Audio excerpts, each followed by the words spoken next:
और सरकार और संगठन का जायजा लेने के लिए बीजेपी के राष्ट्रीय अध्यक्ष जेपी नड्डा यूपी के दौरे पर हैं, लखनऊ पहुंचे हुए हैं। सुनते हैं क्या कह रहे हैं। उसको लगा तो वो बीजेपी में आता है या कोई भाई एक्सीडेंट आ जाता है। भाई एक्सीडेंट ऐसे होता है, इमरजेंसी लगी, कांग्रेस के लोग बहुत विमुक्त हुए, अन्य दलों में गए तो बीजेपी में भी आ गए।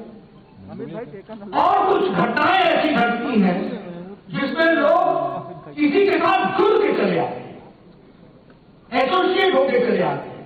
उनसे पूछो कैसे पहुंचे तो बोला कि हमको वहां पर मिले थे शमशेर। बार बार मन में इच्छा होती है। 80 का दशक था, बीजेपी का जन्म हुआ था, जनसंघ से हम बीजेपी में आए थे, जनता पार्टी होते हुए। मैं उस समय विद्यार्थियों में काम करता था, विद्यार्थी परिषद में काम करता था। उस समय कांग्रेस का बोलबाला था, हम विचार के लिए लड़ रहे थे। दूर दूर तक सफलता दिखने को नहीं दिखती थी। तो हमको लोग, हमारे साथी बोलते थे, Nadda you are a good person but in a wrong party.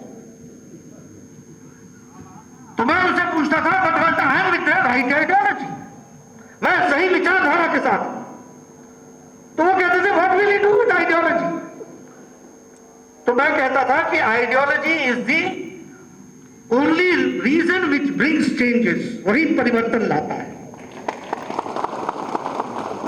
और इसलिए हमको परिवर्तन लाना है तो आइडियोलॉजी के साथ चलना चाहिए। तो बोलते थे, हमको बोलते थे कांग्रेस के लोग, Nadda you don't know politics, politics is power, without power nothing. आज जब वो मुझे मिलते हैं तो मेरे साथी, तो मैं उनसे पूछता हूं do you know politics.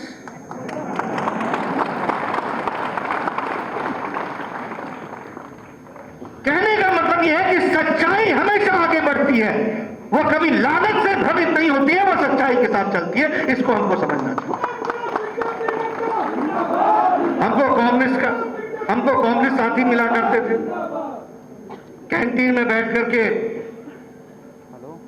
Cigarette के गुलछर्रे उड़ाते हुए वो कहते थे revolution revolution, Nadda you don't know what is revolution. मैं कहता था you don't know what is evolution, India needs evolution. यहां इवॉल्व होता है, रिवॉल्व नहीं होता, इसलिए इवॉल्व करने की आवश्यकता होती है। आज वो मिलते हैं, मैं उनसे पूछता हूं क्या हाल है। बोलते हैं कि हम तो यूनिवर्सिटी तक ही रह गए, कहां मालूम था कि क्या होगा। कहने का मतलब मैं ये अपने बारे में कहना चाहता हूं कि मैं उस दिन भी था तो भगवान ने हमको ये मौका दिया था कि मैं सही राजनीतिक दल में था ताकि उपकरण बन सकूं और परिवर्तन में मोदी जी के साथ जुड़ करके, योगी जी के साथ जुड़ करके देश और प्रदेश में परिवर्तन ला सकूं। इसलिए मित्रों, मैं आप लोगों को सबको बधाई देना चाहता हूं कि ये ताकत, ये बूथ अध्यक्षों की संख्या, दो दिन की सूचना पर, एक दिन की सूचना पर ये संख्या, ये ताकत, मित्रों ये ताकत अमूल्य है। और यही ताकत हमारे को परिवर्तन लाने में योजना तरीके से चलने के लिए एक माध्यम बनता है। हमसे लोग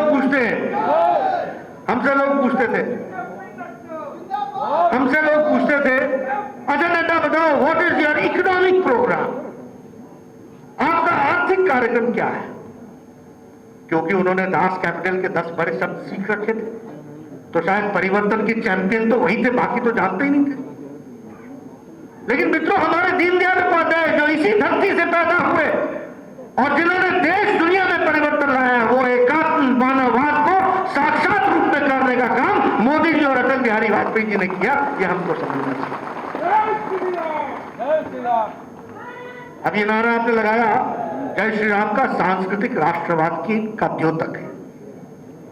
हम सांस्कृतिक राष्ट्रवाद के साथ आगे बढ़े, एकात्म मानववाद को सम्मिलित किया। और देखिए, आज को भी समझने का तरीका पूर्णतः समझा तो वो भारतीय जनता पार्टी ने समझा। कैसे समझा? आपको मैं बहुत बढ़िया खाना खिलाता हूं और आपको मैं बहुत अच्छे कपड़े देता हूं और आपको आपकी सुविधाएं देता हूं, और मैं कहता हूं कि आप जो हम बोलूंगा वहीं बैठोगे और उसे इधर उधर नहीं खिसकोगे आप। तो जेपी नड्डा भारतीय जनता पार्टी के कार्यकर्ताओं को संबोधित करते हुए यूपी की राजधानी लखनऊ में। फिक्र आपकी, सोमवार से शुक्रवार रात 9 बजे सिर्फ TV9 भारतवर्ष पर।